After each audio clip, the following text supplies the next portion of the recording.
Hey everyone, I'm really excited to share this session with you today on taking care of your mind and body and kind of getting outside of the grind of learning new programming languages and working on these really difficult problems that we study every single day, and kind of taking a check-in with ourselves and making sure that we're all taking care of ourselves here at the end of the year so that we can have a great 2023 together. So if you don't know me, I'm Amanda. I'm a developer advocate at Wix. I also, in my free time, am an open source contributor and maintainer. But what you might not know about me is that prior to my journey in tech, I was a massage therapist for 13 years. And during that time, I learned a lot about the body. And this subject is really personal to me because as I left the profession of massage therapy to get into tech, to learn how to code, and started sitting more and being at my desk more, I started realizing that I was feeling worse because I wasn't moving around naturally as part of my job. So I really had to kind of draw on all these things I knew about bodies and knew about health and well-being and apply them to my daily life now that I didn't move naturally as part of my job. So today we're going to cover just the effects of burnout. What does it look like for you?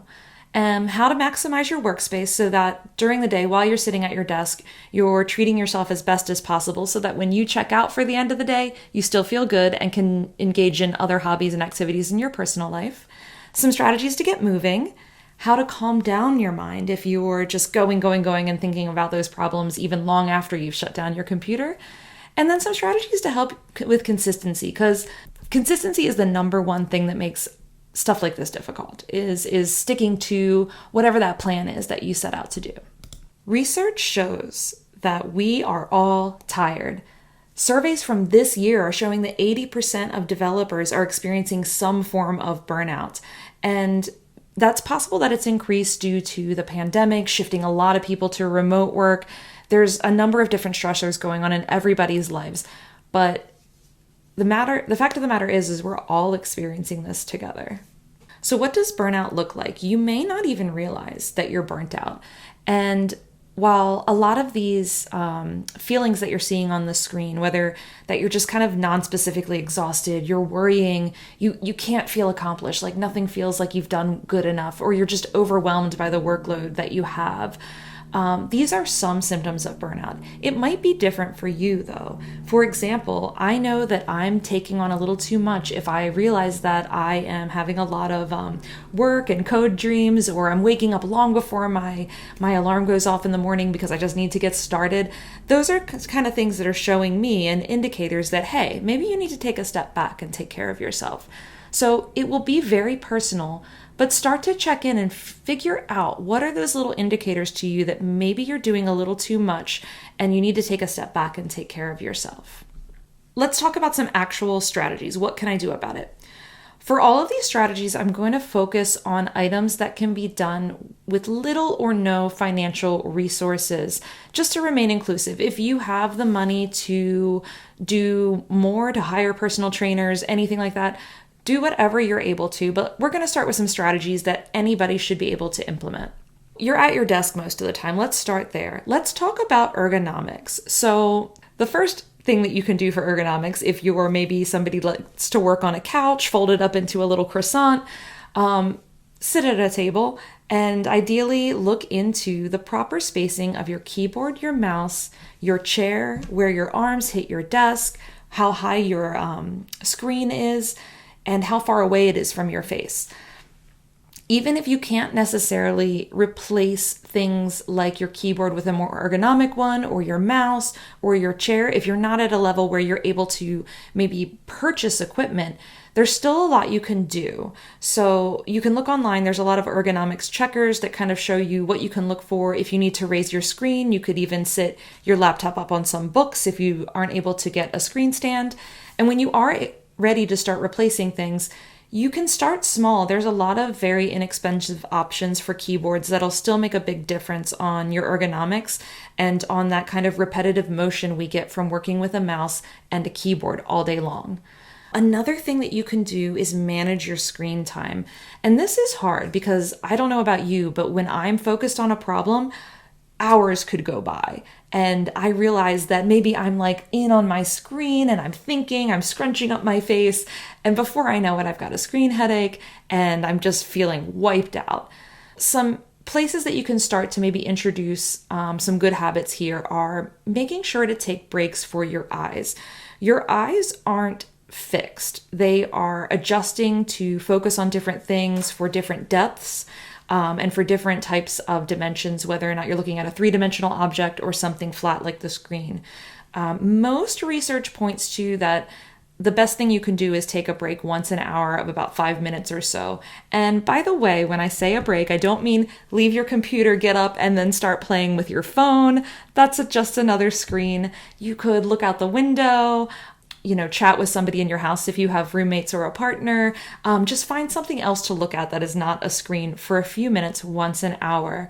There are some that suggest the 20-20-20 rule, which is every 20 minutes, looking at something at least 20 feet away for 20 seconds. This one's a little challenging because I think taking breaks every 20 minutes would be disruptive, I know, to my focus. But I think the takeaway here is that looking at something far away and doing it for a meaningful amount of time. This is a place where you need to figure out what works for you, what works into your schedule and makes you feel good. Because I know when I don't take eye breaks during the day, I don't realize it until the very end of the day. And then I've got like a twitchy eye and a headache. And it's because I didn't take any breaks and my eyes are just exhausted.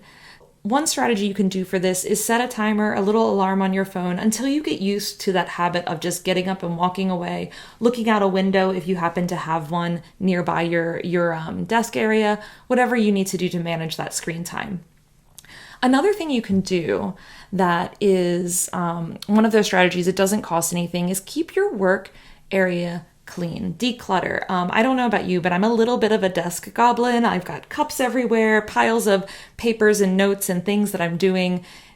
And nothing feels better than when I just take a moment and clear all that out. And what different research shows on that is that when you have all this stuff in your space and it's kind of giving you extra stimulus, even if you don't realize it, it's reducing your ability to focus on the task at hand and the thing that you really want to be giving your focus to. So it's dividing that attention and making it harder for you. You're working harder because your body's taking in this extra stimulus and it's harder for you to process information.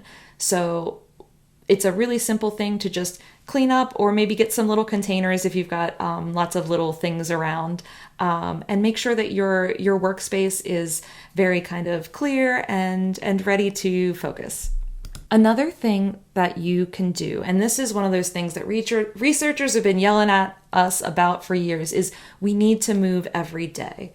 And you can just go for a walk. That's the number one takeaway from the different studies that I've read and the different blog posts about it, is that people get overwhelmed and think, well, I have to have this major gym routine and be doing, rock climbing and jujitsu and all. You don't have to do any of that. If you want to, that's beautiful.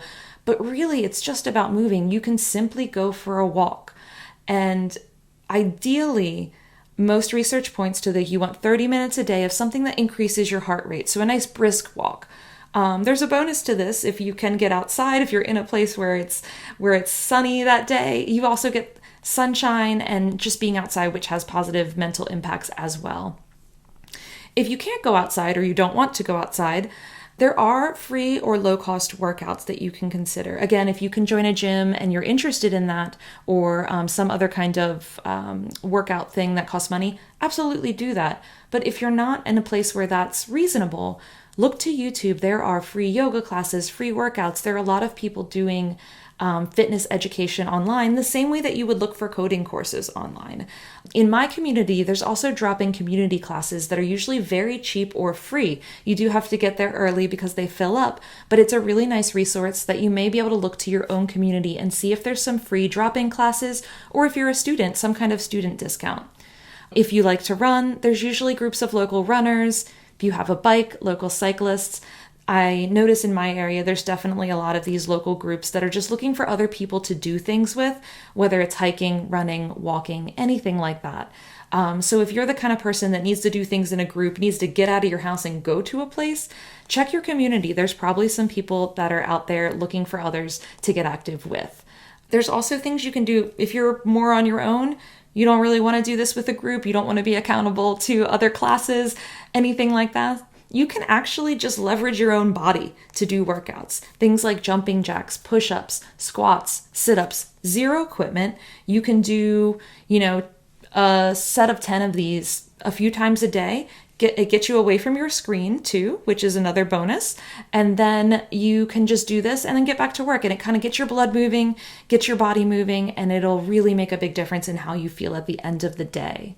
So now we've adjusted our workstation, we're breaking up our day with movement, but now we're at the end of the day and that code problem in the back of your head is still there. Your work thing, maybe you had a long day, lots of meetings. We're all amped up. Our brain is super active now. How do you wind down? You can do a lot of stretching. There's a couple of benefits to this, is that it's relaxing, but also it's similar to how your eyes shouldn't look at one thing all day and need that exercise of looking to different kinds of things to relax. Your body is in mostly one position all day. So you want to unfold yourself, especially getting those pecs and stretching out here, stretching out your fingers, your wrists, your forearms, kind of squeezing and stretching and moving these things.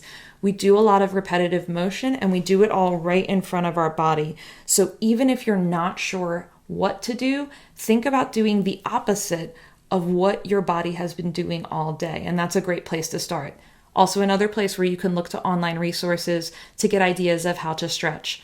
Another thing that I like to use, and that's really cheap, is tennis balls. I happen to have a dog, so there's balls around, but you can use tennis balls to kind of push into pressure points. If you get a lot of those kind of tight areas in your shoulder around your scapula, you can sit a tennis ball back there and lean into the wall, roll on it while you're laying on the floor. You can actually get to pressure points that way, and tennis balls are very inexpensive, or some other kind of small ball. I would caution against using anything too hard. You don't want to bruise yourself or pinch any nerves, but tennis balls are firm with a little bit of a give to it, so they work really well for pressure points.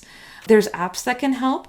There is another dev named Africa, and she has created an app called yourstretchbreak.com that is a great one for getting some ideas, and it's also a really cute app. I have her name at the end in my resources if you want to follow her, but there's other apps out there that can actually help you. You could also always make your own and have it be a journey of learning how to program something and also learning how to take a better care of yourself.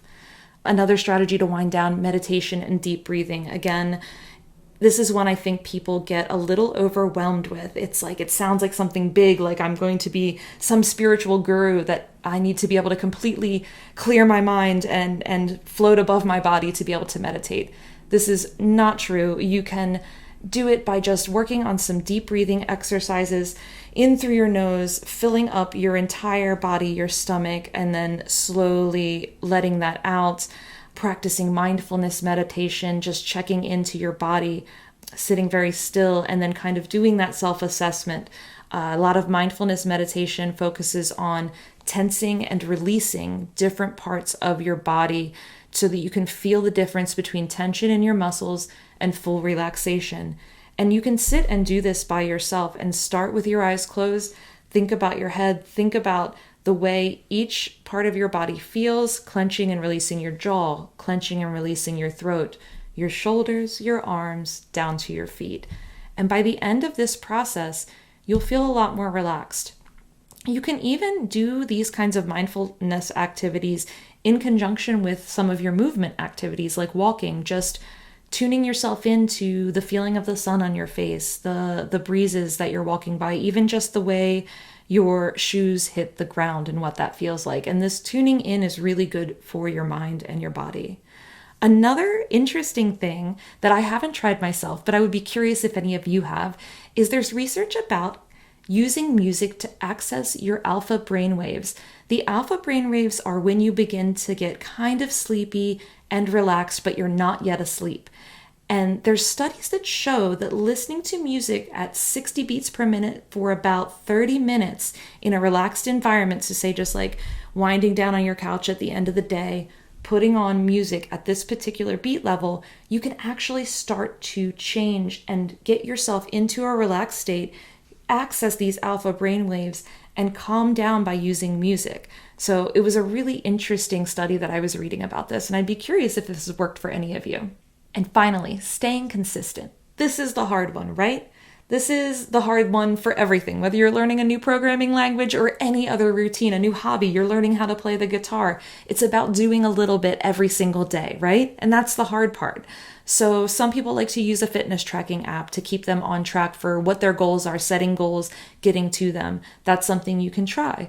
I highly recommend finding your own community, just like you do for development, whether you're a front end or back end dev, is finding your people to talk to about your journey and engage in it with and learn from and grow together. And this can be local. It can be the in-person groups like we talked about earlier as a strategy, but it doesn't have to be.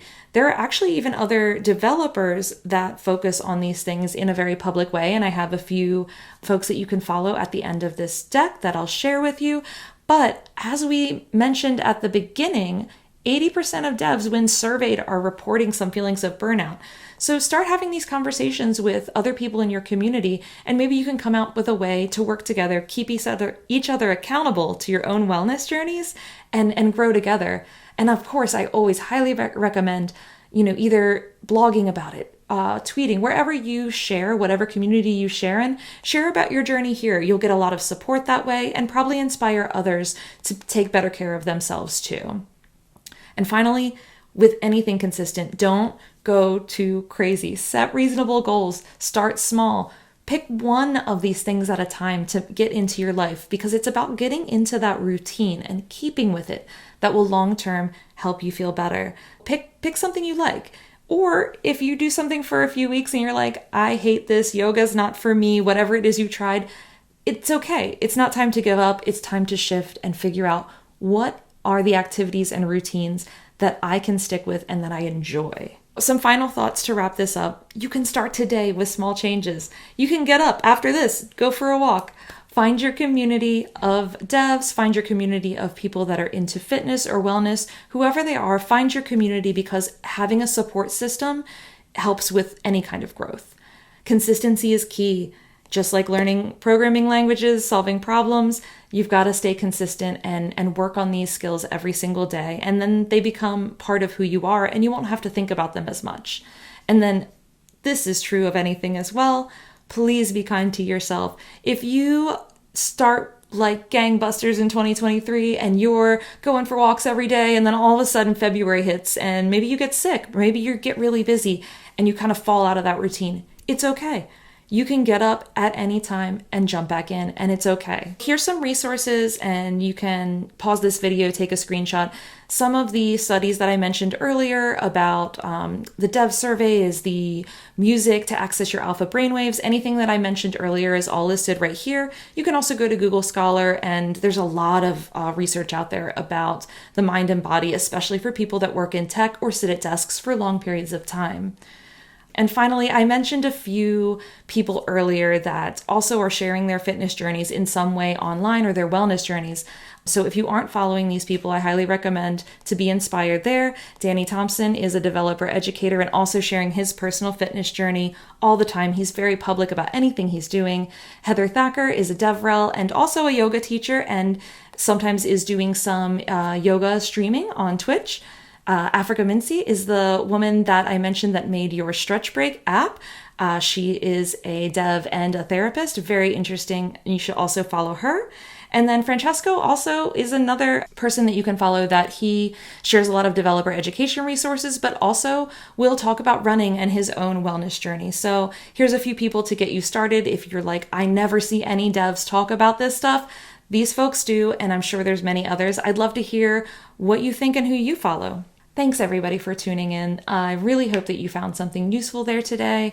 There's so many strategies and so many different ways that we can all take care of ourselves. And I would love to hear more of your thoughts. You can reach out to me on Twitter, or mention in the comments here some other resources, folks that you follow, ways that you take care of yourself. I think we can all, as a community of devs, not only focus on how to learn the next big thing, but also how to take care of ourselves while we do it.